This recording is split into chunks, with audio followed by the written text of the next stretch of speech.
Hello, guys, and welcome to Inglorious Barstools. We made it. We're finally here. It's taken a few weeks to put this show together, I got to tell you. And we're very, very excited to be here. Today is kind of like, I wouldn't say dress rehearsal, but we're just going to make sure the shit works. Make sure everything, all the buttons work and everything. So we're here today. We're going to share some stories. We're going to have some fun. We've got some great games to play afterwards. And yeah, we're looking forward to it. So first of all, before we get started, before I bring in my co-host, do me a favor, give this a good share. Just share it while you're watching it right now. Tell people that this is happening because we're very proud to be back and we want to be able to entertain as many people as possible. Right now, I need to bring in my co-host. I have for you the one, the only, Mr. Moose Cooper. Hello, ladies and gentlemen. We're back in the building. I'm so happy. Where did we go? What happened to us? We took a month off and shit went different. It was boring as shit, man. I love this sort of stuff, and when you don't do it, it kind of really like gets to you. I think Yeah, like... I was doing all sorts of crap. I was just finding random parts of the house to drill holes into. I've just been doing things. Why are you drilling a hole in the wall, Moose? I don't know. Like, what are you hanging up? Nothing. Just nothing. Nothing. I'm just drilling holes in walls, filling them back up again, painting over them, drilling a new hole. Now, the dynamic of the show is kind of changed a little bit because Thorskin obviously was great. We love doing it. But the reason why we had to stop it is because the listeners that we're getting today, we weren't getting because people couldn't find us. The SEO was broken. But one of the biggest changes is we're not doing stories as such anymore to talk about. We're talking about talking points, right? So whatever is on our minds, basically.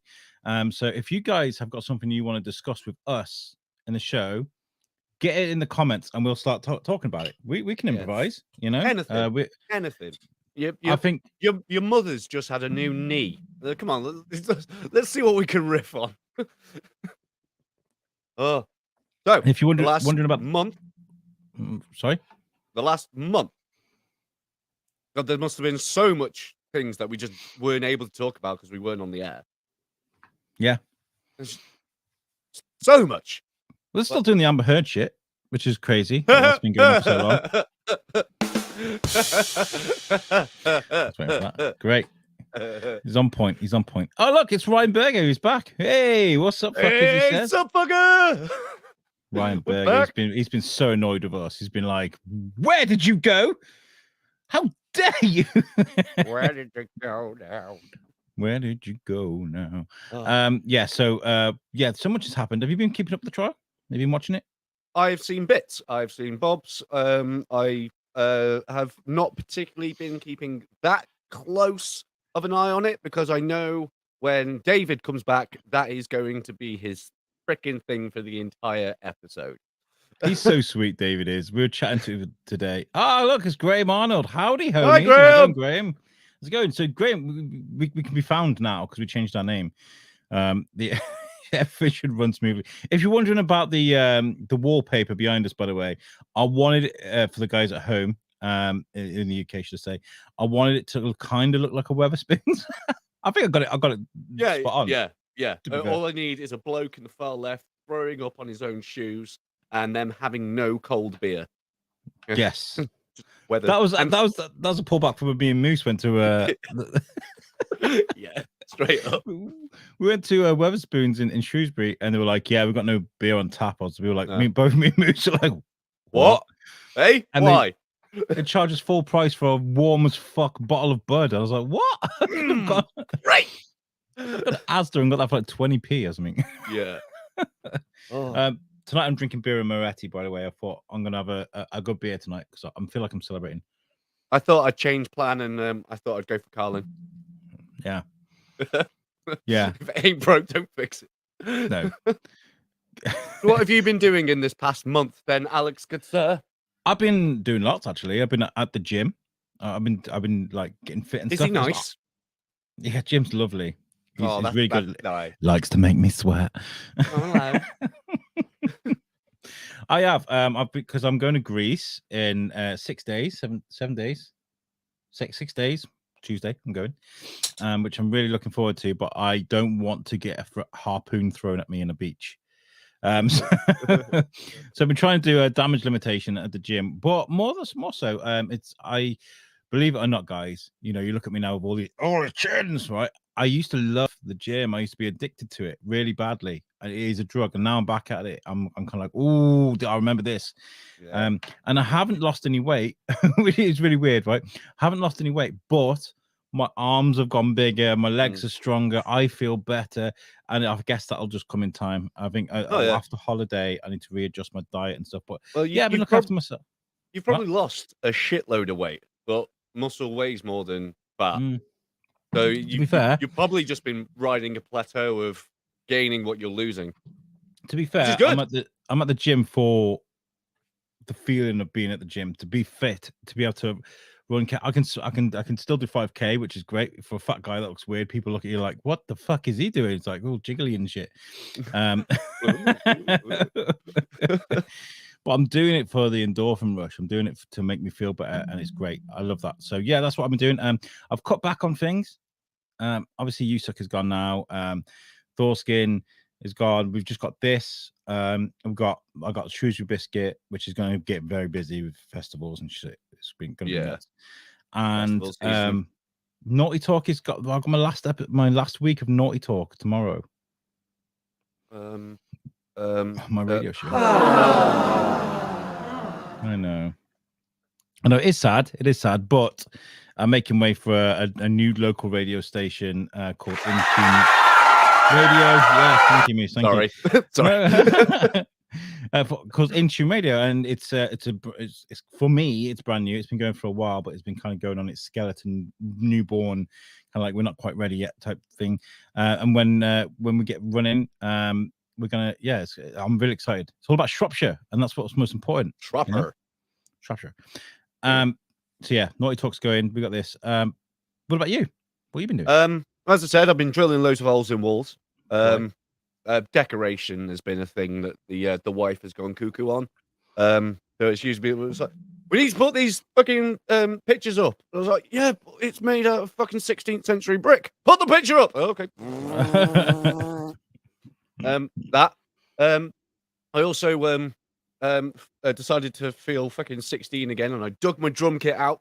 I was like, I'll get this. Is not gonna hurt. Don't worry, I'll be fine. No. But then I noticed that it was like the drum kit itself was red with a side tint of rust.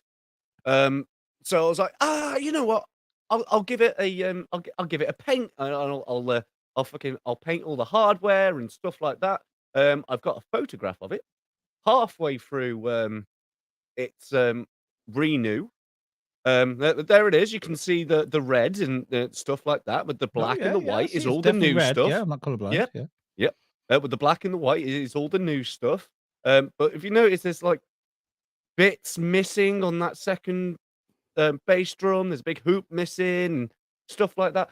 Basically, I dug it all out, and there is just shitloads fucking missing, like legs. So I can't stand stuff up. So I fixed it with fucking threaded bar. I've just sawn down and go, yeah, that'll fucking do. So yeah, I've fixed that up, and now it looks dope. This is what I love about you: is you do stuff. You're like, oh, this isn't working for me, so I might fix it and do so. I'm kind of like, I'll buy a new one. Throw this one away. No, I didn't even buy the old one. But a drummer left it at my house and went, yay, free drum kit. No, oh, you forgot. Yeah, you're just like, he's gone. Is he gone? Yay, free drums. No. I was packing that shit into the back of a van while he was making a sandwich on his last practice. I was like, yeah, I'll have this. As you were saying though at the beginning of the show, so much geeky shit has happened Jesus Christ, there's been so much. It's never ending, is it? It's never ending with so many new shows being released and stuff. But I've got to say, I feel like I've been swimming upstream and going completely against the grain with everybody else on the whole fucking planet at the moment. And that's with this fella here, Moon Knight. Woo! Yeah, I was okay. So I thought this show was. Can you say like a grade of good minus? Like it's good. It's good minus. It's like I noticed you posted one thing about it saying, "Oh my god, this show is so dragging. It's taking forever to get anywhere." And this was just before the last episode aired. I was like, "No, everything will be concluded in a day and a half. Chill your passion." Ryan agrees with me. He was like, Moon Knight was a bit of a letdown. It was like ready. Well, I mean, like, Ready. No, I'm not done. We're ready. See, you're trying to. Yeah, see. I mean, yeah. Like it had to be slow at the start because you needed to have that. Like, is this real? Is this all in his noggin? Thing that they had at the start, and like that was really interesting. Ooh, I think, and how it mixed in further on, and then like they only had 6 episodes, so like they kind of had to have the slow bits to introduce the more characters to make it all make sense. So it's not just for 6 weeks. I think with Marvel, we're just so, and it's weird, isn't it? Because we've had like fucking, Viking gods, and we've had what have we had with Ant-Man, and we've had fucking also, but we've had lots of crazy shit. Several different insect-based superheroes. Yeah. And feline based as well. I mean, Wakanda was a different feel to everything else in the MCU, but even that I enjoyed. I don't mind the different change of pace, but for this, it was kind of like, I just hate that kind of, and they're about to solve that. No, we're going to send him to Egypt. And he's about to do that. No, we're going to send him into a fucking rehab clinic. And he's going to say, no, we're going to throw him off the ship. Like, it's just like, fucking just do stuff. Yeah. The thing though, like the rehab thing kind of made sense as it went on. Like it's very much one of those shows where it's going to be like, right, this thing's happened. I'm going to give it its bag of salt and hope for the love of shit that it explains it all. And it did. Everything did get explained in the 6 episodes. Like they randomly appeared in Egypt, drunk as fuck. How the hell did that happen? Oh, the after credits scene completely explained it. Yeah, and I want to see those scenes. I want to see those scenes of Jake Lockley, whatever his name is, just absolutely just murdering everyone. Yeah. Stabbed someone 16 times in the face. Like, no, it should be a mini series, of all the blanked out stuff that we as viewers didn't see, like that Madonna video. And I feel like just like murdering people. Have we got a comment coming in? Right. Can't you judges you? One word for you boys. Hippo! Hippo! Hey! She was good. I loved the show. I loved her. I liked it. I'm not saying I didn't like it. I liked it. Yeah. But I didn't like it enough to go, oh my god. Oh no, definitely not that. It's just I don't think it's worth the hate that it got. It's definitely not worth the love that it was pumped on, but it definitely wasn't worth the hate that it got. For the audio listeners, by the way, that was me pretending to suck dick. Yeah, pretending. Yeah. And the fight. Sorry, seems that we're on. Oh, the fight. Yeah, you're talking about the fight scenes. The fight scenes for me were so frustrating because it's kind of like, I like Steven, by the way. I think Steven's a great character as a thinker, and it's nice learning him. But it's like, oh, hold on, if I'm you and you're me, I can do this. I like that kind of thing. But it was a bit like, your first time with a girl, kind of like fumbling around the back of the bra, kind of like the I was kind of like, just batter him, just hit him really hard, like don't do that. Like it was just the first time Mr. Knight showed up, jumping out of the building, and he lands in the superhero pose, but it's Steven, so he's like and then just decks it. Like, little bits like that. I was like, oh yeah.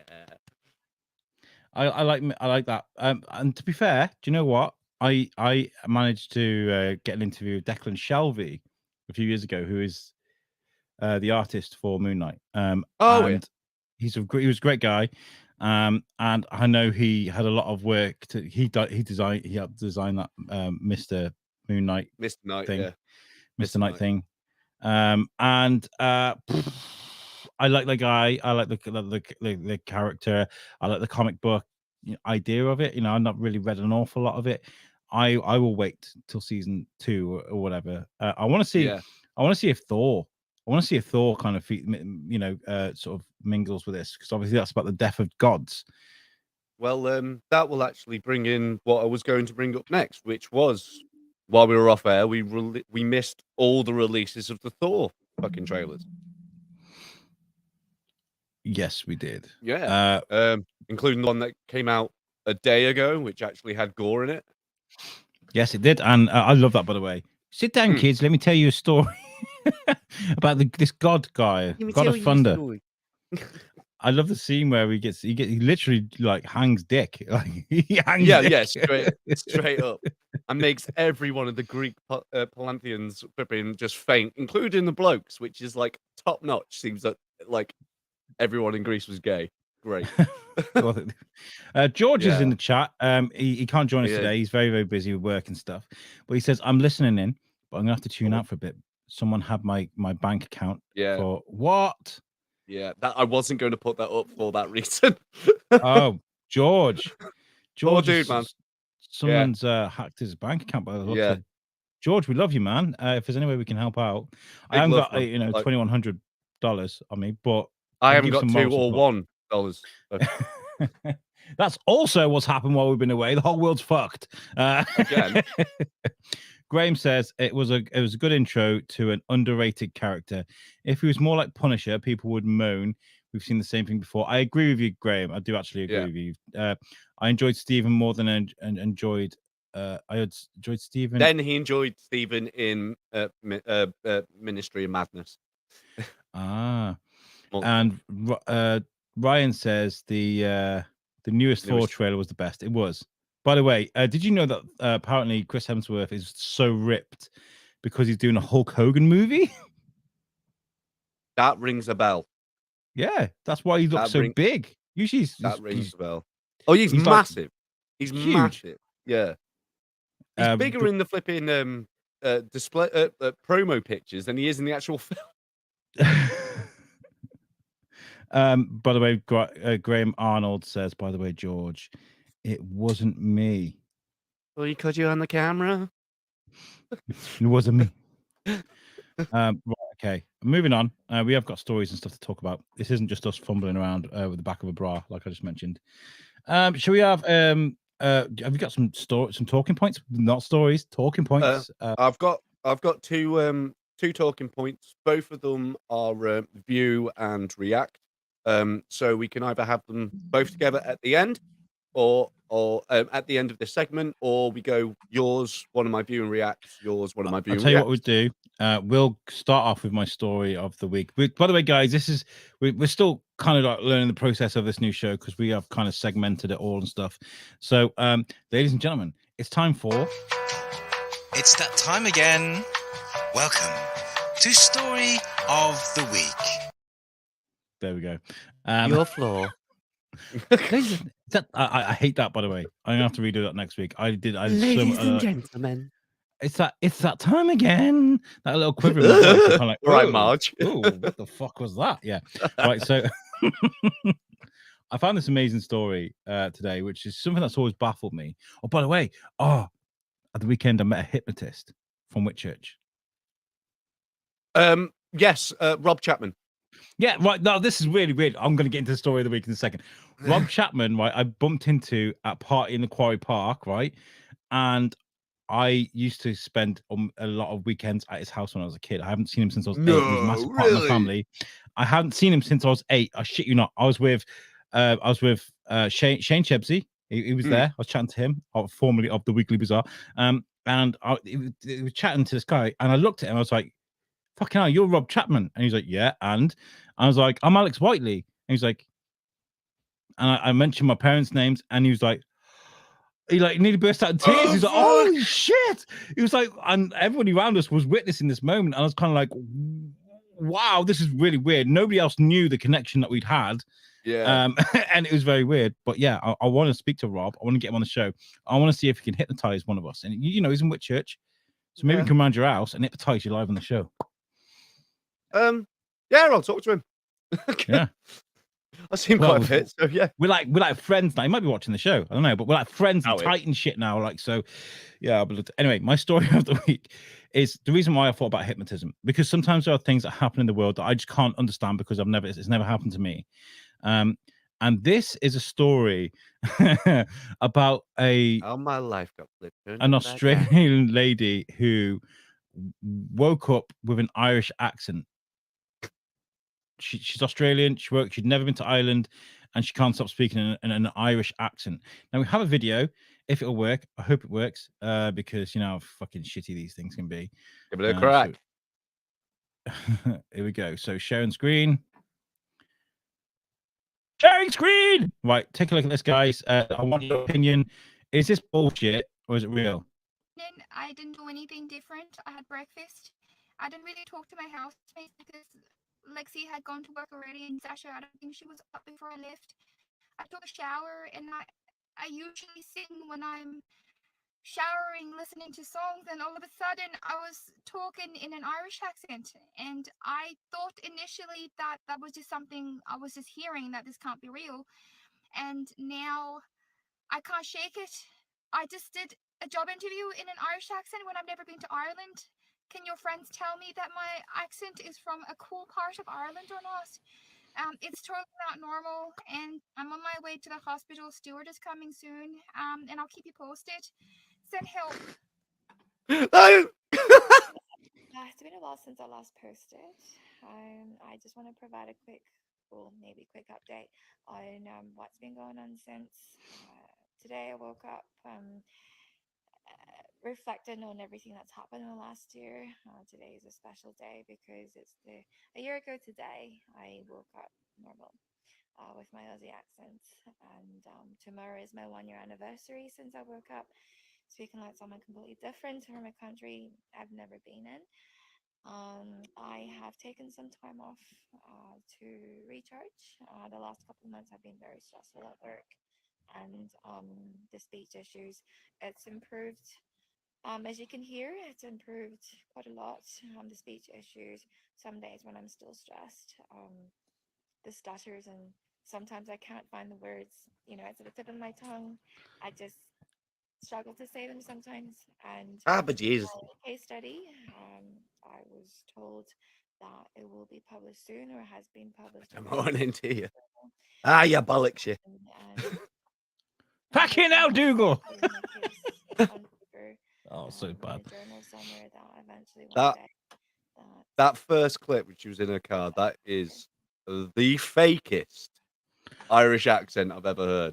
She kept forgetting what she was meant to be doing. I'm pretty she wasn't quite sure of the assignment. She went herself. Australia. She went Australian like 3 times in the middle of it. That is everyone's first impression. Like, your bad Stephen,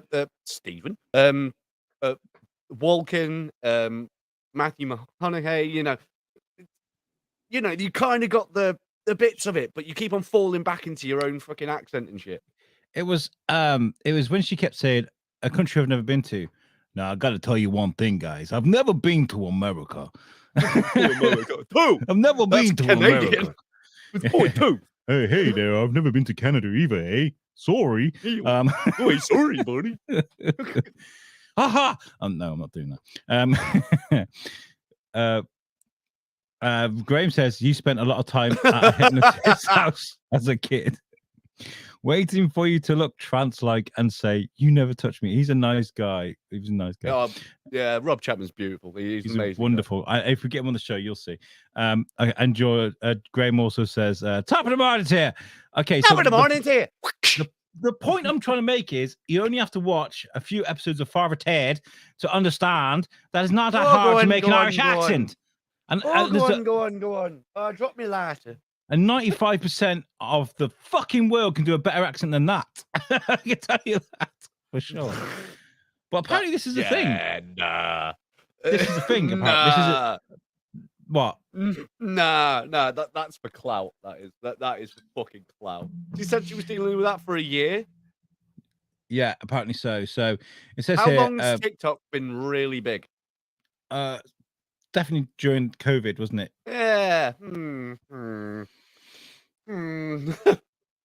Coincidence? I think not. It says that when you come around from surgery, you expect a few things: confusion, a fair bit of pain, and some scarring. One thing no one expects is an Irish accent, unless you are yourself Irish. What's the crack about this? Imagine if waking up and you're like, "Where's me at? Yeah, where's my accent gone? I'm supposed to be Irish and shit. Where's my fucking car?" It'd be even weirder. Like you went under the knife and you're from Middle Tokyo, and you wake up and go, "What the fuck?" You know a language you didn't know before. Mark, where are you? Where have you taken me now? Graham says it's all about the crack. It's all about the crack. Yeah, what's the crack here? It's about crack wrong, by the way. It's meant to be CRAIC. Crack. Anyway, but apparently this is a thing. This happens to people. And in all seriousness, the condition is known as foreign accent syndrome, and it's pretty rare. Well, no shit. No shit. With Yen adding, I thought this is what Yen. This is a direct quote from Yen. I thought that was something that I was hearing, and this fucking hell, it's weird reading. And that this can't be real. You know how people have to translate as they're reading? That's kind of like how I was trying to deal with an accent. And that this can't be real, and now I can't shake it. If that wasn't bad enough, the content creator said, "I just did a job interview in an Irish accent when I've never been to Ireland." You don't have to go to Ireland. Ireland. Are you Ireland? Yeah, it's not an odd story, but it really tickled me because I was like, okay, when I'm putting these stories together, I just tap random shit sometimes, and I watched the video. I was like, oh fuck, this needs to go on the show. that is some but BS. That not a chance. So there we go, guys. That's my story of the week. I do have another talking point. Do you want me to save yours to the end? Do you want? We can separate my two things into individuals, or have them next to each other. It's completely up to you. No. You're the MC. We've got plenty of time. I'll let you bring up the rear, Moose. Hello. Hey. I want to talk about this little fucker right here, young Sheldon, for a second. Right, because this fucking show has done weird things to me. Weird things to my family. Right? Okay.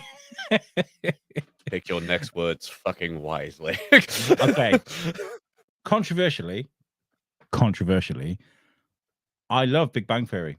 My family does. I love it. I don't understand the hate. Sometimes you have to embrace stereotypes. When have you met a gamer that doesn't smell like shit? Just saying. They sit at her. No, I'm just saying like the cheers, fuckhead. in general, people that sit in a room, play games all day, every day, don't really look after themselves. That's my idea of a gamer. But sometimes, obviously, that's the majority, and the minority are good looking like Moose, right? And so when it comes to stereotypes and geeks and nerds, you do need to embrace those stereotypes. But at the same time, there are people that are different. We're all individuals. So I embrace that too. So I don't understand the hate for Big Bang Theory. Anyway, we just finished watching Big Bang and on the run as a family, something to watch while we're having our dinner, and we started watching Young Sheldon. I was like, this is going to be shit. This is going to be terrible. And I shit, we fell in love with the show hard. And it is so beautifully written. It's taking me by surprise. It's clever. It is clever. What it's really good at. Your dad. Yep, my father's in. He says, hello all, sorry I'm late. To cut a long story short, had to make 2,000 sausage rolls. 20,000 sausage rolls. Heads up, everyone. My dad's from London. He doesn't sound a fucking bit like that. Really? Hello all. Hello. I'm Moose's father. Hello. Okay. He's from the scratchy part of London, not from the three-piece suit part of London.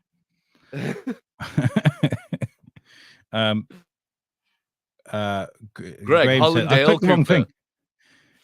You're forgiven if you send me one sausage roll. Okay, can we all have a Greg's sausage roll. Good to see what I It did there. doesn't Greg. work at Greg's. I know, but it's Greg, and he's made a sausage roll.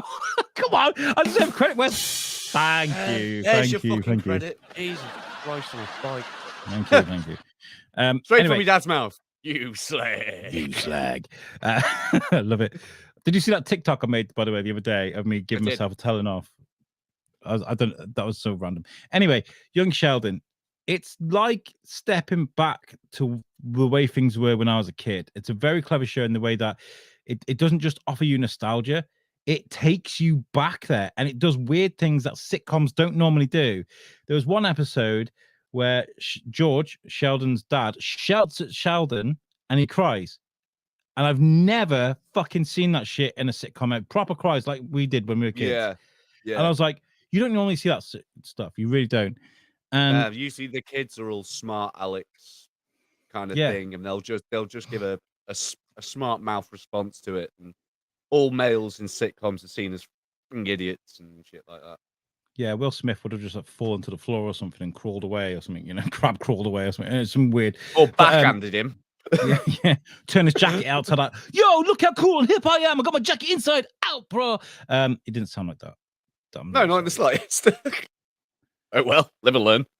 There was an episode last night, end of season 3. I won't spoil it because weirdly there's 6 seasons out of the show, but we only get 3 in the UK.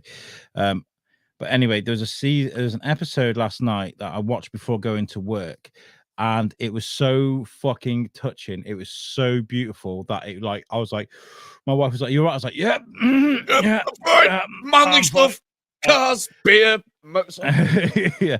And then I went to work last night, and I was typing away, doing my work and stuff, and I was listening to Stained in the background, and that live version of Outside came on, and I love that song so much. And that last fucking verse where he goes fucking hell for leather always touches my soul. It's always beautiful. Now, because I didn't cry at Sheldon, I was still feeling a bit like, well, even though it was a few hours afterwards, I burst out fucking, I just exploded. I snot and fucking, I said, what the fuck is that? I messaged my wife like, I'm just crying for no reason. And it's because I'd shelved that shit from Sheldon. It's a great show. Definitely check it out. Unless you yeah. My father will post you a sausage roll. Graham's from London too. He's a proper like Londoner. Oh, Lander. Oh, I went, yeah. So yeah, young Sheldon.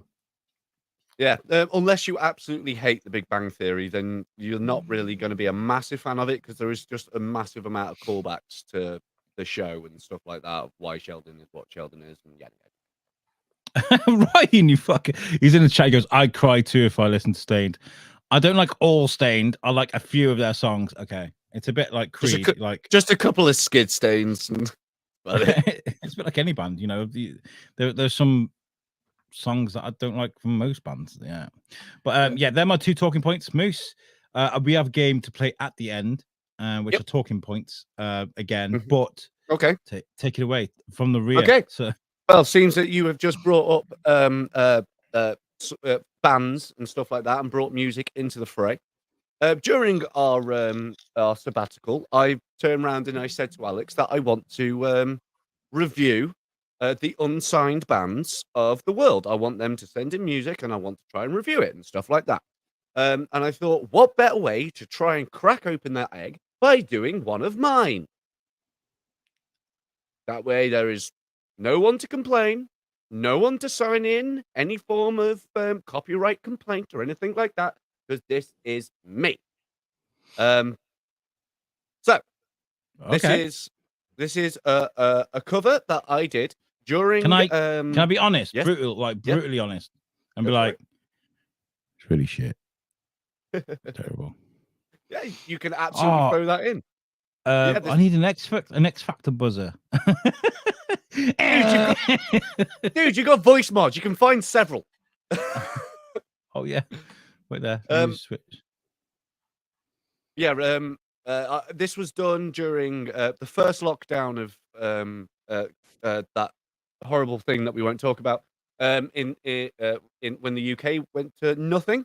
So I believe, Alex, we both have control over pause and play, so we can chip in whenever the hell that we want. This is a 2000s mega hit all the things she said by Tattoo. You remember that amazing lesbian love track that it was? This was all filmed, recorded, and everything in the exact same position that I'm sat in right now.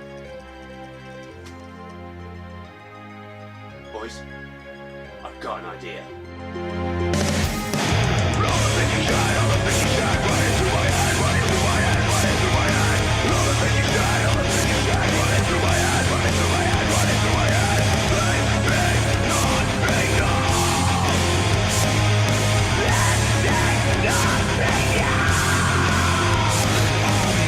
Shit, I'll go totally lost if I'm asking help. It's only because being with you Why don't you like it? my eyes, cause I ever believe so never makes a rise. Huge or high pitch.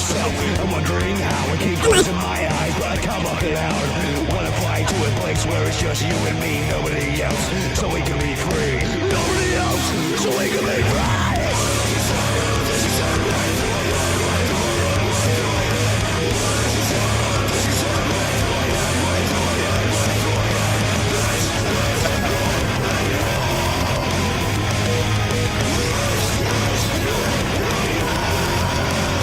Ooh, little breakdown.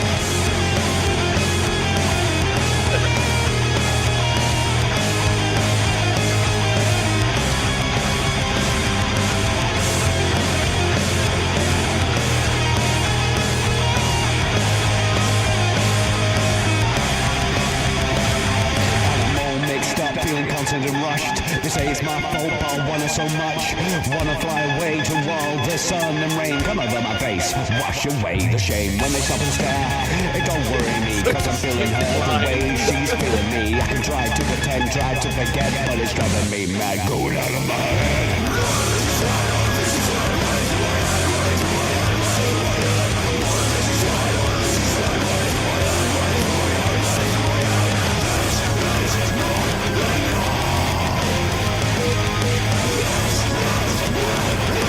Oh.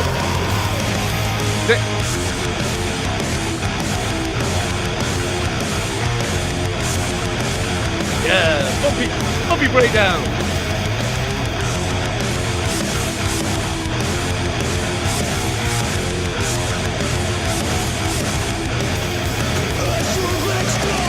This guy fucking plays.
Oh yeah, it's those legs, man.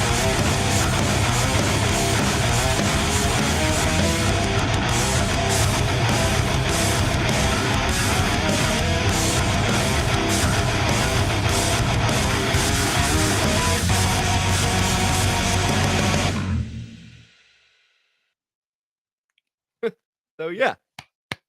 Well done, Thoughts? man. That was... What? What do you mean, but? Thoughts? Oh, I thought it's a but. I gotta say, right, okay, I gotta be completely honest right here. Yeah, that's the whole idea of the segment. It didn't make me as aroused as the original Tattoo version. Oh no, I straight up. was like 15. girls like in wet t-shirts in the rain and shit, Oh yeah, straight up making out, and I was and kind shit. of like, yeah, I'd buy that for $1, you know, straight up when I was 15 years old. I loved it, I man. was I thought it was really, really good. I remember seeing that a while ago.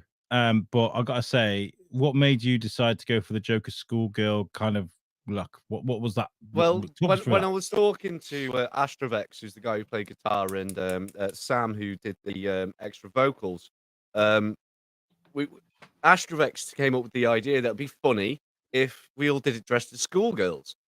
And I went, "Oh, that's a brilliant idea!" Everyone went, "Oh, that's a brilliant idea!" Oh well, I look like this, so I might as well make it look messed up as humanly possible. I got the footage back from everyone, and no one else had done it. So I was like, Wow, "Oh, fuck they it, fucked you over. They in for a fucked you over penny, in good. for a pound." Like I had like 6 hours to fucking edit the video and fucking upload the thing because I was doing one a week at the time. Wow. So I was just like, "Oh yeah, fuck it, I'll go for it." That's very good though, because I know that a lot of musicians during lockdown and stuff tried to make stuff like that, but just couldn't make it work. Yeah, Timings weren't great, you know. it was a pain in the ass. So I was only off work for a month, so I got in as much as I could. Um, It's not amazing. I know that. no, The I think it really mixing, is. the I think it's mixing really good. isn't great. So I'm trying to look at it as a music reviewing point of view here. Well, I gotta say, after my year of working on Naughty Talk, having Ryan on my corner saying shit like this, I'd cry too if I listened to Stained. You know, like literally, he'd be in Discord telling me how shit my choice of music were. So he's a big critic of music, and he said I like the instrumentals. So Which is good. that's a huge compliment, huge compliment. Hey, me. Learn how to play guitar and shit. Kaz is in the chat. My wife, she says, "I bet your neighbors loved you when you recorded this." Yeah, So you live well, next door to a pub. I do. That one was okay. When I went outside during peak lockdown to record a metal version of Bad Guy, that had a problem because that had live drums in it. But yeah, I think it's very, very good. You should be very proud of yourself. I want to see the set. Am I The guy screaming, by the way, very, Sam very, very Richards, good, very good, absolute monster. brilliant, but fucking terrifying at the same time. I was like, whoa, fuck. That was the plan. Yeah. Oh yeah. So if anyone out there wants music reviewing of theirs in the future, there's a few staples that need to be made. We prefer it to be unsigned because that way it helps with them. So it's no point it's no point them sending in the newest Metallica tracks because what's the point? It's not going to help out the smaller bands, which is what I want to do. Yeah. And if your music is distributed in any way, shape, or form, it cannot be distributed by CD Baby. CD Baby, regardless that if you give the rights to use that song, you will automatically be strucken down. You'll be copyright claimed of anything that it appears on. Anything else is fine. DistroKid, anything else, but CD Baby can burn in fucking hell for all I care. So is it a bit like Anchor with the podcasts? Like everybody's like, "Oh my god, Anchor's free and I can do it off my phone," which really fucking annoyed me because I'm like, yo, I recorded this shit, I mixed it, I put it through it, money and no, it's another paid service, but flipping CD Baby have like hidden terms and conditions where they will just reap all the benefits while they just give you the minimum that you've agreed to.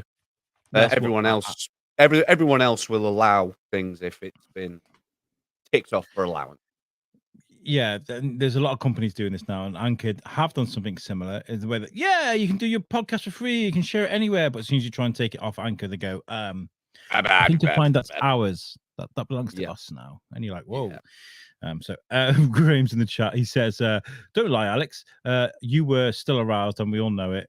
Maybe not as much. I was. I gotta say, it was a semi instead of a full chub. I gotta say. Oh yeah. Graham and my wife are chatting to each other in the chat. They're just like, hello, hi, just stuff. Just to add a bit of background, we actually went down to London and saw Graham a few years back. He bought me a bottle of mead, and he's a great hugger. Him and Raf. So yeah, great guys. Okay, your next bit. My next one is Yes. now. We all like seeing people spend money. We all like lavish parties. So what about the most expensive parties ever to exist? Okay. Okay. Let's have a Everyone look. loves more than going to a good party is watching your favorite celebrities going to an amazing party. Not Warning, quite. Couldn't these really care. multi-million-dollar celebrations will give you severe FOMO. Will, what the When the fuck is daughter going of on? Beyonce and Jay-Z was born, it was basically national news. So it should come as absolutely no surprise that Blue Ivy's first birthday was a private party of epic proportions. And to Blue Ivory? Blue Ivy. By the way, Ivy. Right. Sorry. by the way, Beyonce and Jay-Z can fuck off. Seriously. Oh, straight up. Did you see Straight that picture of her? She had a $25,000 bottle of champagne. She's pouring it into a hot tub, and they were like, "That's a nurse for a year." Like, you know. That might Yeah, actually appear in this fucking video. Let's find out. 2013, they dropped a whopping $200,000 on the birthday celebration. The family, worth collectively $1.4 billion, shelled out $2,000 on the cake, $95,000 on pink and white roses, and Why? loot bags worth $30,000. Most impressively, Blue Ivy herself got an amazing birthday present that puts all others to shame. Her parents gifted her a diamond-encrusted Barbie that was worth $80,000. There's no telling how much of the What? Why? £80,000 for a Barbie? Are you fucking kidding me? They're the things that the kids pull the fucking heads off and like lift up their skirts. And Yeah. that's not lavish. That's fucking ignorant. That head is getting lost in a T-minus fuck all time, and the arse end is going into a fucking plug socket. Right, carry on. What? dream house costs. Blue Ivy wasn't the only one who got fancy toys, though. Apparently her little baby buddies also received $30,000 worth of costumes, jewelry, and toys. Apparently they wanted this birthday to set the tone for the rest of her life. With parents like hers, they may have set the bar a little low. I mean, just look at Blue. What was that? This was for her first birthday, right? I think so. Third. No, it was a birth celebration. I think that's what they said. Okay. Blue Ivy's 7th birthday party. Oh, what kind of 7-year-old wants a rose gold themed birthday bash? Well, the Princess of Pop, Blue Ivy, that's who. And here I thought my childhood birthday parties at the McDonald's Play Place were cool. Those were dope! Cool. I don't care what anyone says. Yeah, those were amazing. McDonald's those were top birthdays. tier. Yeah, Those were top tier. Royal weddings aren't only expected to be grand celebrations, but they are also international news. People from all over the world will be watching and judging every aspect of it for decades to come. So yeah, no pressure. The royal wedding of Prince William and Kate Middleton outdid the legendary wedding of Charles and Diana, which cost $6.4 million. The newest wedding of a man who would be king drew a price tag of $70 million. The ceremony was held at Westminster. 70 million. That's okay. When me and Kaz got married, we were like, we're just gonna do it in a pub. Yeah. We're gonna do it in a Jesus pub and we'll Christ. have fucking buffet. See, like Yeah, the when you arts in a field with glorified tents. when you spend 70 million pounds on a wedding, that's when expectations drop really fucking low, really fucking quickly. Really fucking quickly. Go on, carry on then. Oh, fuck. Abbey and was as fairy tale gets. Even the flowers cost $800,000. Royals from all over the world came to see the two tie the knot, along with foreign dignitaries and friends Was of it the a solid family. platinum Celebrity fucking guests knot? included the likes of David and Victoria Beckham, Sir Who David Beckham wore his fucking OBE badge on the wrong fucking side. Just a little bit. What a bellend! How dare he? What a bellend! Everyone else in the rows. Everyone else on the right side, and he's just there like, wrong Doesn't he side, know which upside side to down. his OBE on? What the fuck? Fucking footballers. Elton John, Richard Branson, and Guy Ritchie. A great deal of the cost of this wedding, a rumored $32 million, was just security though. Then when Prince Harry got married a few years later, they only dropped $42 million on the affair. Only No wonder the 42? two left the royal family behind. The opening of the Atlantis This is where like Harry's like, They don't care about me. They only spent 42 million on me. I'm fucking leaving. I'm going. I'm taking Meghan with me. Meghan was like, no, don't let me leave. These chicks got fucking coin to spare. Their bread is full. Oh my God. Hotel in Dubai may have been the first party someone could see from outer space. It was a 3-day party for 2,000 guests from all over the world. It was also one of the most expensive celebrations ever thrown, with a staggering $31 million price tag. It began with an enormous fireworks display that lit up the night sky. This wasn't just any normal display though, this was one that covered the size of 2 football fields. Then the lost city of Atlantis rose from the ground, followed by an illumination display introduced by Priyanka Chopra herself. Did that motherfucker just say that the lost city of Atlantis rose from the ground? I believe he did. Did he say Atlantis or Atlanta? Atlantis. Right, I thought he did. All right. That's because, right, yeah. No, stupid money makes bullshit exist. We're meant to be digging on the people in the video, not the people making it. So it's a slip up. But guests were then treated to a private concert, signature dishes prepared by Atlantis multi-Michelin starred chefs, and a royal afterglow after party. After the first day's party, the guests enjoyed the resort's many activities. That includes the Dolphin Bay Aquaventure Water Park, the spa, and an exclusive cocktail party. The event was closed out with a culinary tour of the resort's restaurants. Of course, there was also an after party at the resort's private nightclub Sanctuary. These guests included the likes of Robert De Niro, Lindsay Lohan, Mary-Kate Olsen, Charlize Theron, Michael Jordan, and the Dubai royal family. So what you're telling me is there was a shitload of coke taken at that party. Just unlimited drugs. Just unlimited. All the fucking coke. That's where all the money went on. It was a fucking snowboard resort made out of fucking They didn't even have to get up from the tables. They just had like little mini hoses coming from their noses. And you could just be like, another bumper, please, Giles. A shovel of it. Your dad says, great show. I have to go. Sausage rolls are calling me, Toodles. Well, Toodle Greg, pip, good sir. Greg, I think you need to get your priorities in order. Just saying, fuck the sausage rolls. Dude's on lunch. Give him a break. No. All right, thanks for joining us, Greg. Enjoy your sausage rolls. Right, okay. Carry on. See you tomorrow, Father. I must have missed my invite in the mail. Oh yeah, you were one of the most famous again. celebrity celebrations every year is the Met Gala. Tickets are $35,000 a piece, and tables can go from $200,000 to $300,000. Hold on. That means this celebration could... Wait. Tickets are £35,000, but the tables are $300. Where do you go? How can you get in? You buy a ticket and you watch from outside, sir. You can stand in the ground, you can come in the gate, you can hang around outside, but you're not fucking coming in. Don't even think about food. You can spend $30,000 to be the equivalent of the quiet lad at your school dance who just leans against the wall with his foot up, trying to look coy and cool. Right, we got. Well, I'm trying not to be sick. We got to keep going for this. There's lots. End up pulling as much as $15 million. The event is held at New York's Metropolitan Museum of Art every single year. 2021's celebration included the likes of Timothée Chalamet, Billie Eilish, Billy Porter, and so many more. This doesn't even include how much money was dropped on the designer looks, which can shoot up to the hundreds of thousands, if not more. Throw in even more for jewelry, then you gotta factor in the 10 nicest New York chefs tasked to create a plant-based menu, and that makes this celebration one of the most lavish, expensive parties every single year. That's when it isn't being robbed by Sandra Bullock and her friends, too. The daughter of a president getting married is about as close to a royal wedding as Americans can get.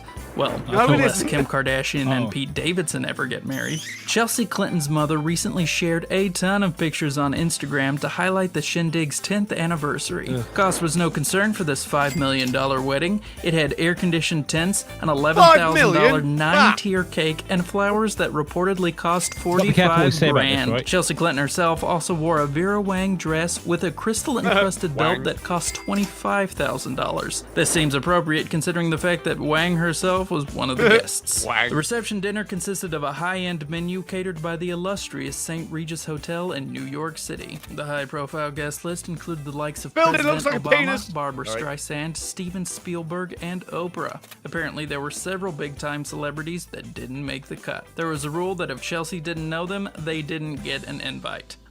I don't think Justin Bieber got the point of the Great Gatsby. The superstar singer apparently threw a Gatsby-inspired house party that was big on the decadence and light on the class. The party apparently featured paid exotic dancers, an open bar, and a giant beer pong competition that apparently got pretty heated. The party was a surefire rager that caused the police to be called not one. I was going to say, Justin Bieber had a beer pong tournament at his party. Whoa! Well, what you almost said there would have been far more entertaining. A beer bong tournament. Oh, is that what that would have been a better tournament. He's like, I've been drinking for like 3 years, y'all. Yeah. Let me see if I can bounce this. Oh, fucking. Oh. Once, not twice, but 3 times before it ended for the night. It included Snoop Dogg and apparently 100 other guests. The party was rumored to cost over $1 million, but it had a bit of financial insurance. Apparently, every single guest had to sign an extensive non-disclosure agreement that prevented them from tweeting, texting, or Facebooking anything. Penalties for disobeying, $3 million. That must have been one intense game of beer pong. Look, turning 50 isn't easy for anyone. There's a lot of pressure on you to make the day a big deal. I imagine the pressure is infinitely greater when you're the Sultan of Brunei. When he hit the big 5-0 in 1996, he celebrated in as lavish a style as humanly possible. Over the 2 weeks of celebrating, he reportedly spent upwards of $27.2 million. Looking at all the things he got up to, I think that 27.2 might be a conservative estimate. 30 mil For instance, in a week. He had his own private concert from Michael Jackson. He spent 30 mil in a week, and the snubbed Prince of England spent more than that on his wedding. And yeah, we'll carry on with this. And I've got This alone ran the Sultan $17 million. That wasn't the only before celebrity he celebrated with, though. He also flew in Prince Charles for a private polo match. Not Prince I hope Charles. that Charles at least let the man win for his I bet he B-Day, fucking crashed. but I kind of doubt it. Finally, he held a huge celebration for 60,000 people in a private stadium built especially for the event. 3,000 of those guests were then invited to a special dinner where they all left with their own gold medal. Building a private stadium alone costs millions of dollars. Each gold medal that they make for the Olympics costs over $800. So yeah, I think that $27 million estimate was a little low. Yes, thank you. There are few celebrations that carry the expectations of a bat mitzvah. It's a huge milestone for anyone celebrating one, but when you're the daughter of a notorious businessman like David H. Brooks, it's gotta be huge. Well, I don't know if they get much bigger than this $10 million celebration. He got some of the biggest names in the music industry to perform for his little girl. Tyler. She doesn't know who Steven the likes Tyler of is. Aerosmith, 50 Cent, Stevie Nicks, Tom Petty, and the Eagles. They even apparently fucking special Eagles. lyrics just for her party. Not only that, but she got to go on stage with the performers, which had to be the peak of her young life. Each of the No, I'm not being funny. She doesn't even know who 50 fucking Cent is. Never mind Tom fucking Petty. What the fuck? The Eagles. These performers charged $500,000 to $1 million for the party, along with the cost of 2 floors of the Rainbow Room and swag bags worth $1,000 each. Of course, this party was also a big tip-off that her father was doing some shady business deals that eventually put him in prison for insider trading. That's what you get, you was piece of fun, at shit. least. When you think of high-profile That's what you get for inviting Tom Petty to your fucking party, dickhead. celebrities who throw elegant parties, I'm sure Simon Cowell is not the name that pops to mind. Surprisingly enough, Cowell is known for this kind of thing. The infamous reality competition villain from The X Factor, American Idol, and America's Got Talent threw himself a party even he couldn't judge. He decided to spend $1.5 million of his $600 million on his 50th birthday celebration. For a guy who's made All right. such a reputation for being nasty to pretty much everyone, he made sure his guests were treated with luxury service. Kind of expect he that paid from for Simon all Cowell, though, 400 right? of You them would, to get to picked be up by honest. their own limos. Then they were driven to a classy mansion in Hertfordshire's Wrotham Park. Hertfordshire. Once they arrived, Hertfordshire. Hertfordshire. Hertfordshire. I love America. They're so great. Ryan, I want to hear you saying Hertfordshire. Send it to me later. Hertfordshire. We'll find some things for Americans to pronounce. Oh, fucking hell. Worcestershire. There you go. That's good. treated to a 5-star meal, which included the likes of lobster martinis. Now, why can't he lobster have martini? a reality show where he Who Fucking the horrible. fuck goes? That Do you know sounds what I really horrible. need with this martini is fish. That's what I really need with this martini. acts like that? When you're a billionaire, apparently it's not enough to just have a couple of friends over to celebrate your birthday. I'm sure this was Goblin. explained to David Bonderman once he passed the $3 billion mark. Bonderman apparently dropped $7 million on a party that was basically a Las Vegas music festival. In 2002, for his 60th, he invited the likes of the Rolling Stones and John Mellencamp. He even went so far as to stage the party at the legendary venue The Joint at Hard Rock Hotel and Casino in Las Vegas. If that Some of wasn't these big enough to parties be are pretty included cool. on this list already, yeah. apparently he also had a famous comedian perform acts in between musical performances. Not any Which one? comedian, mind you, but the man himself, Robin Williams. Now that I know a Okay. royal wedding will spend an average of $1.1 million on flowers alone, I think I've got to start learning to put together arrangements. All right. Oh, Well, well done. thank you, YouTube.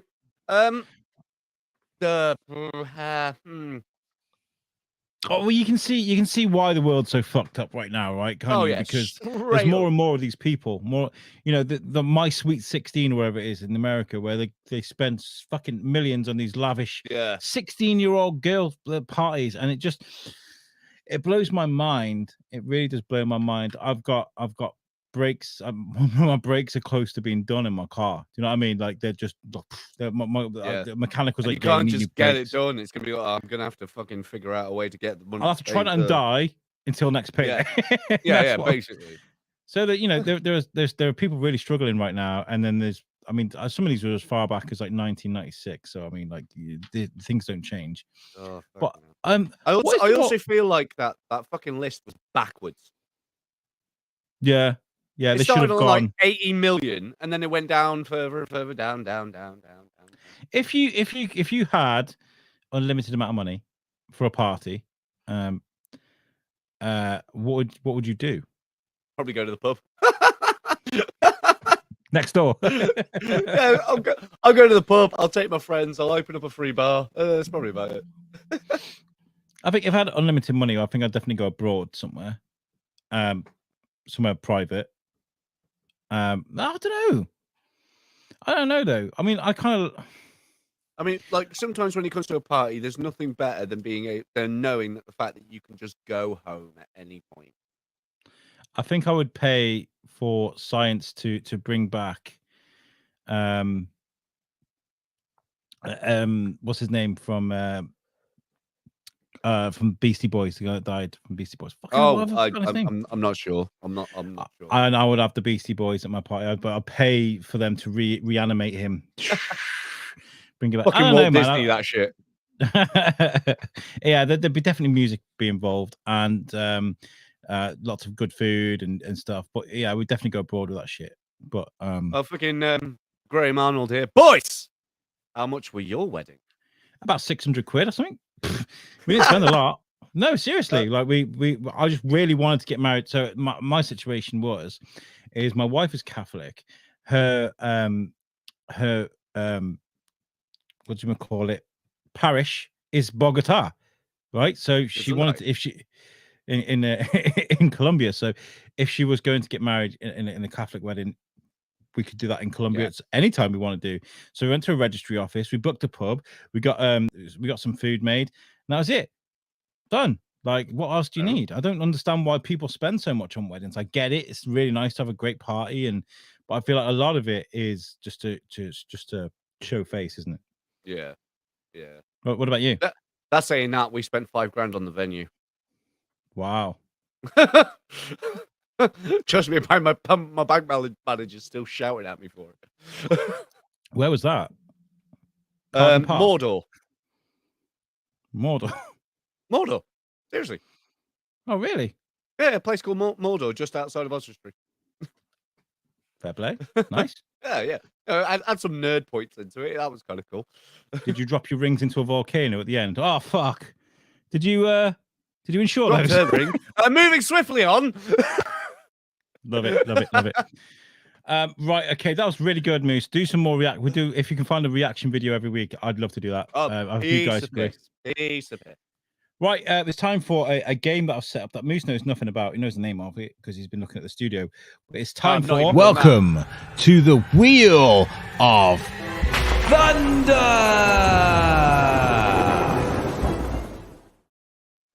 Wheel of Thunder. So, this is basically bringing something back that not bringing something back in a way. It's got a different name. It's got a different dynamic, but something that I've always enjoyed doing on the podcasts, and that is talking about versus who would win. Nope. So here I've got this really cheap app, and there's a few villains and superheroes on there. And it's not even Thunder, it's the Galaxy. There wasn't. So we click on one, it brings up a character, and we bring up another, and we decide who wins out of the two of them. All right. That's I'm in. Yep. And there's a few people there. There's Earthworm Jim, Deadpool, Q from Star Trek, Psyduck, and Meeseeks Box. I thought that was quite right. clever. Yeah. All right. Yeah. Let's do this. 3, 2, 1, and go. And our first combatant is eventually. I think I need to shorten the time on that. 3 weeks later. Professor X. All right. Okay, stop. Mind man. Right, we'll remove Professor X because we will need to make these fresh. I don't know, actually. I'll put him back on because I think it'd be good to keep him on. Professor X versus Professor X. Right. Okay.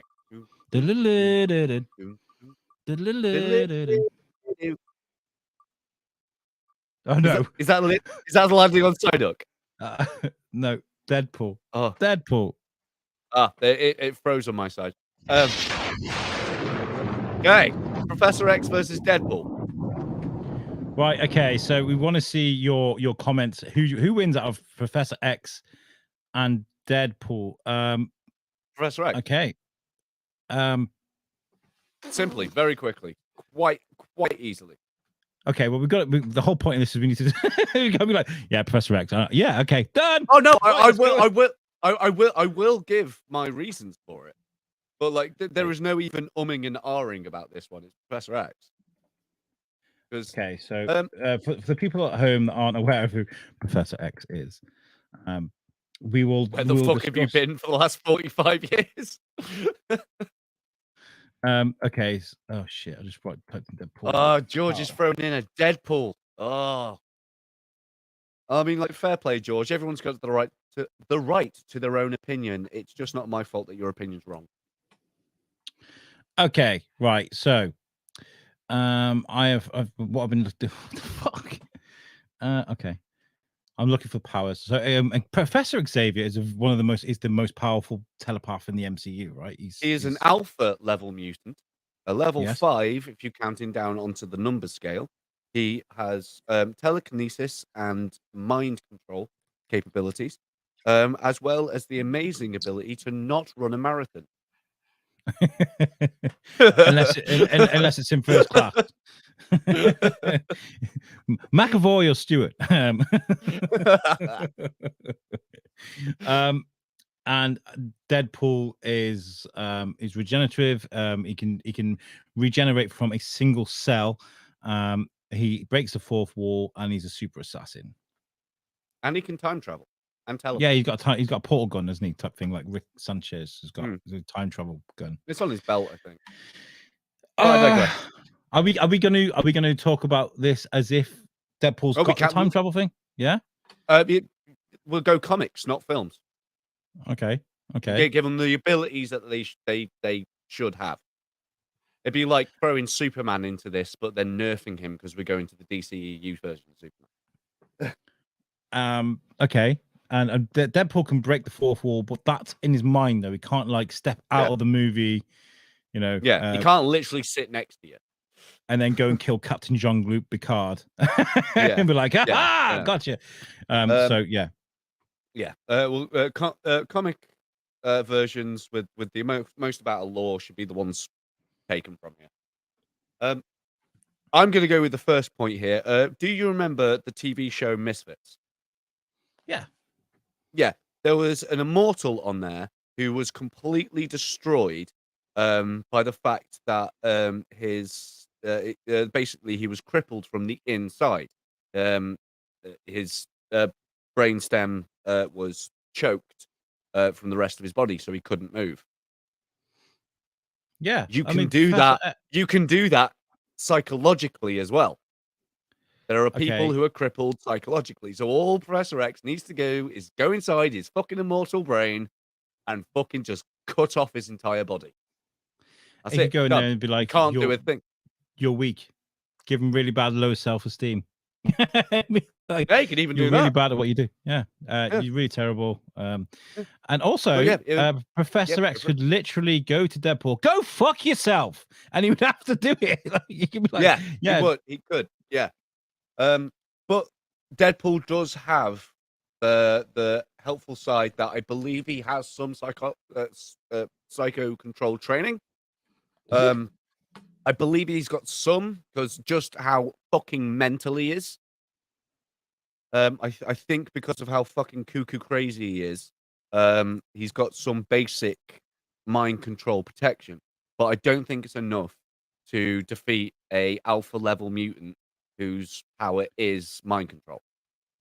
It says, I feel like if it was a war of attrition, and it even if it went on for like 45 years or something, eventually Deadpool would be like, oh, this guy's got dementia now. I'm free. And then you just go and kill him. We've seen what happens when fucking Professor X gets dementia, and he'll just blow the fucker up. Yeah. But no, I would personally give that one to Professor X. What about yourself? Do you know what? If it was a war, or if it was a fight that had to be decided in one bout, I would say Professor X. Yeah. Over time, I feel like eventually Deadpool would finish the fight, because even if he gets blown to pieces by Professor X, if one of those it'll just remerge, he would just regenerate and be like, okay, I'm back. He could sit. If it was an over time thing, he would just go, you know what? I'm just going to rewrite this comic book page. Mm-hmm. You know, but if you slight maybe spoilers to a thing that may even happen or it may not have happened. Professor X has been shown to go into the brain of a really intelligent person, and he still gets his ass fucking clapped. Like, I feel like there's a definitely, you've got to look at this as, so we say it's got to be decided on the spot, not in 50 years. Yeah, straight up. None of this Batman time to fucking prepare shit. Okay, well then, yeah, Professor X all day, every day, all day. Yeah, go and walk into the river. Okay, done. Bye. And stay there forever. Okay. Who lives in a red suit under the sea? It's our Deadpool. Do you know who I'd love to see on this is Professor X versus Psyduck. Yeah, that's what I thought. The fucking screen froze for me, and I thought it was going to be Psyduck, and I was like, "Oh shit, that's really difficult." Because if Psyduck gets a headache, he explodes.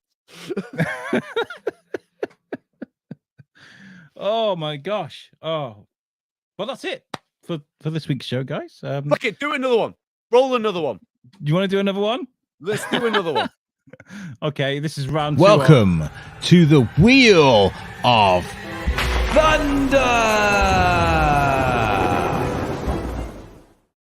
We're back. That one was too unfairly one-sided. Let's do another one. And Okay, we'll do another one. And then what we'll do is, I know we've got memes, but we'll save them for when George or David's back. Okay, 3, 2, 1. Doing another one. And we'll add, you guys, we need your suggestions for characters to put in this wheel as well. So send in your suggestions, what you'd like to add added to the... another regenerate. Oh, is it going to Darth Vader? Yeah, it is. I think it is. It is. Okay, we got Darth Vader, which is going to be difficult for me because I'm not a huge Star Wars guy. So, like, I don't get how powerful. I don't get how powerful Darth Vader really is when it comes to the Force and shit.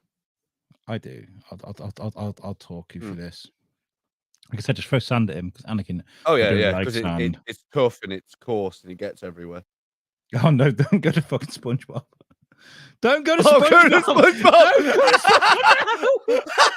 Yes. Oh yes, SpongeBob versus Darth Vader. This is a one-sided fucking fight because all he has to do is throw fucking sand at him. Oh my god! So you now have to decide who wins out of Darth Vader and SpongeBob SquarePants. Where did SpongeBob go? Did I delete it from the thing? I think I can maybe put it back in. You can add it back. Yeah. Okay. Right, let's go for the comments for the last one, just while we're thinking about this. Deadpool goes, George says he kills the creator of Professor X. Oh, he could have done that, step out of a page. I don't know if he can physically step out the fourth wall. I know he thinks about it. George says Professor X kills in Deadpool's psyche would be hilarious. Yeah, that's true. George was there. I wish I was there to argue. Yeah, but you're not. You're not, George. And George says SpongeBob wins out of this fight. I mean, it's fair. The guy is so resilient. I happen to agree. I love Star Wars. I think Darth Vader is badass as fuck. That hallway scene in Rogue One where he lights up that fucking lightsaber, just murks everybody. I was, oh my god, that's the Darth Vader I've been dying to see because he's merciless, absolutely merciless until he meets his son. He's like, I will change. I'll change. I can change. I know I've been a dirty little Jedi. But that being said, SpongeBob SquarePants is officially immortal. He's immortal. Yeah, but so is Deadpool. Yeah, but we're talking about I mean, like, all Obi-Wan had to do to be Anakin is to have the high ground and into the lava. Yeah, there you go. Up, it's a stupid one, but it would be fucking SpongeBob. He's got cartoon physics on his fucking stuff. I want to see this. I really want to see this because I just want to see how pissed off Darth Vader would get when he's trying to force choke him and shit like that, and he's just like, just bounces around it. Do you know a thing called Death Battle? Is it like Celebrity Deathmatch? Kind of. It's a YouTube thing where they scientifically break down the powers of two completely opposite or very similar characters from fiction. They scientifically break down everything that they've done, stuff like that, and then at the end there's an animation that's been created that they go head to head, and at the end their scientific facts prove why such and such is the winner, which is why Superman keeps on kicking the living shit out of Goku. But yeah, if Death Battle hasn't done shit with SpongeBob yet, I'll be fucking amazed. Well, as well, to be fair, okay, so I found a thing here where we look at SpongeBob's powers. Where is it? It's fucking Super Saiyan Shaggy all over again. Yeah, there's a lot of talk about that, isn't there?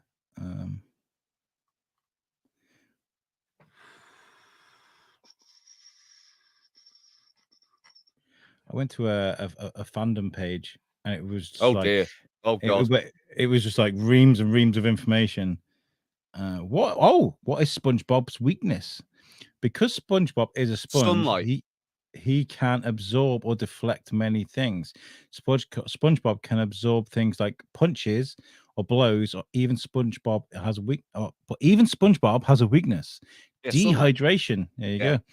In It was the in the movie. episodes of the movie, I haven't seen the fucking movie. Fuck off. In those episodes, the movie's tea at the Treedom, the SpongeBob SquarePants movie, squirrel jokes, and yours. So okay, so he can die if he's like left out in the Out sun. of water. Okay. Yeah. Okay. Well, not even that. Get Darth Vader into the water, he'll just fucking drown. In that case, I think Darth Vader's got to take the win. Oh god, it's a difficult one. Because at It no is. point did we ever say Darth. where they were battling. Weak-minded SpongeBob, to use your own reasons for Professor X winning before, plus the sand would be wet if they fought under the sea. It'd be like, throw this at you, and it'd just like dissolve as he's throwing it. But I feel like Darth Vader would just like force grab him and just throw him away. Maybe in the future on this, we need to flip a coin and give one of the two combatants a handicap while it's on their playing field. What do you mean? Well, Explain because yourself. Explain yourself. SpongeBob, if he's not in his battlefield, that means he's not in the ocean. That means he'll just die just by being there. George says we need another wheel for a battleground. Ah, Okay. there you go. See? Yeah. Okay, we'll do that then next week. We'll have two wheels. Graham says Darth has an inbuilt breathing apparatus, Moozy, so he can breathe underwater, of course. Yeah, it doesn't mean the water can't get in. Even fucking submarines crack eventually. Yeah, but what are what's the Aquaman guy? Barnacle Boy and Barnacle Boy, I can remember. I can't remember the other one. But yeah, they have like a starfish over their mouth. Yeah. Like, you know, if they can do that, I'm sure. But I think cartoons work differently to like things like movies, right? So the cartoon thing, like the reason why SpongeBob is so powerful is because you could drop a house on him and it wouldn't bother him. Yeah, as I said before, cartoon physics. Yeah. You can shoot holes in him and he'd still be like, you know, you could drop him from a height and he'd just be fine. But like with the fact that SpongeBob would be killed if he was just thrown out the water and held in the sun, I feel like SpongeBob wouldn't even be able to get close to Darth Vader. He would just grab him from whatever distance and just lift him up and keep going. Yeah. Keep going. Out into the sea. So I'm just going to hold him there for a bit while Squidward's going, I really like you. Hold him up there a little bit longer. Popeye beats Saitama from One Punch Man in Death Battle. What? Popeye couldn't beat One Punch Man. No way. Not a chance. That squirrel would be fuck according to your logic, Moose. Got a fucking bowl on its head. Oh yeah, Sandy. Right, okay. So are we going for Darth Vader or are we going for It's gonna have to be. It's the old thing of fucking Superman will just punch someone into fucking space. I feel like the telekinesis is the strongest weapon here because just fuck off. Yeah. And he's gone. Yeah. Okay. Decision revoked. It is Darth Vader has the win against SpongeBob. I think George is against us. I don't know. How would you guys think? Did we get this right? I don't know. I feel like we did. Originally, I was like straight up SpongeBob, like he can't touch him. Like he's invincible. But then I was like telekinesis. He won't be able to do anything. Just hold him in a bubble. Fuck off. Hold him up there. Graham says, search your feelings. You know it to be true. Hello. Right, okay, guys. That is definitely the end of the show. We'll do the memes next week. I feel like we can't do memes about David. David's coming back after the trial. I was chatting to him today. He was going to give up an hour and a half of the trial to come and chat to us. He's been watching it religiously, and I was like, and he's been working as well, doing lots of work. I was like, no, dude, you enjoy the trial. We'll be back next week. So we'll get him to bring some memes. And if George is about as well, I know George is trying to sort things out. Apparently George is joining our beautiful faces next week. Apparently he's sorted some things out at work. I won't be here because I will be on the other side of Europe. I'll be in Greece. He'll be in Greece. So yes, Greece. We won't have to deal with Alex. It's just us beautiful fuckers. Yeah. You guys have to build a show between you. So good luck with that. You'll be fine though. I'll wing it. But okay, we are also streaming on the old You Suck YouTube channel, and that's because I didn't set the YouTube channel up in enough time so that it would be able to use the live function on it. But it's also a great opportunity to get you guys to go over to the Inglorious Barstools YouTube channel and subscribe for next week, so you're ready. So if you enjoy watching on YouTube, go and subscribe from there, and you'll be able to watch us and subscribe anyway. And please share with your friends, because this is brand new. This is our first episode, and I know we've swapped and changed an awful lot, but there have been genuine reasons for it. It's hurt us as much as it's hurt you guys, but we're here now. Yes, we're back, swinging, fighting, strong. Alex will be all greasy next week. I will be. I'll be greasy because I'll be in the sun. Oh, that was brilliant. I love that. Right, okay. This has been great. We've got a great outro performed by yours truly, Mr. Moose Cooper. Hello. Catch us sorted out in like 38 seconds. So we'll catch you guys next week, 8 o'clock, same time next week. And don't forget, subscribe, share, and be kind. And we'll catch you guys next week. Thank you so much for tuning in. Have you got anything to add, Moose?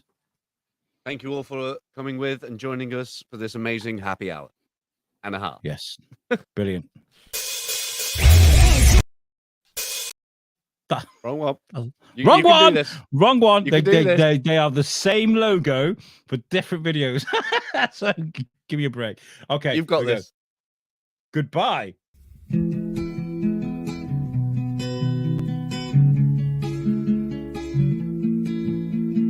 Happy hour has come again. Raise a glass and bring your friends. We got Alan, Dave, George, and Moose. With everyone that we know. But where is Tom Bruno? We drink and smoke and we chat and vibe. We want to invite you all to join our tribe. It's quite simple to be this cool, but all you gotta do is pull up a stool. All you gotta do is pull up a stool.